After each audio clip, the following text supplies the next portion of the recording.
আসসালামু আলাইকুম। সবাই কেমন আছেন? আসলে ভাই,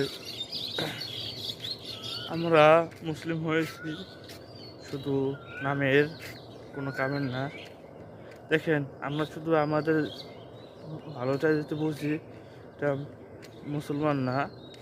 সত্যিকারের মুসলমান হলো আমার কোনো মুসলমান ভাই বোনেরা তারা যদি কোনো অসহায় থাকে বা বিপদে থাকে, তাদের পাশে এগিয়ে যাওয়া, এইটাই খাঁটি মুসলিম।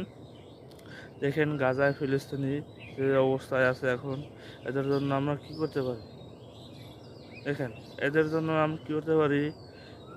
এদের জন্য দোয়া করতে পারি এবং ইসরায়েলি পণ্য যেটা রয়েছে এদেরকে বয়কট করতে পারি।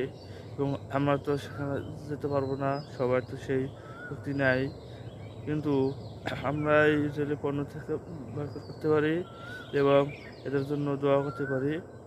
সবাই দোয়া করবেন।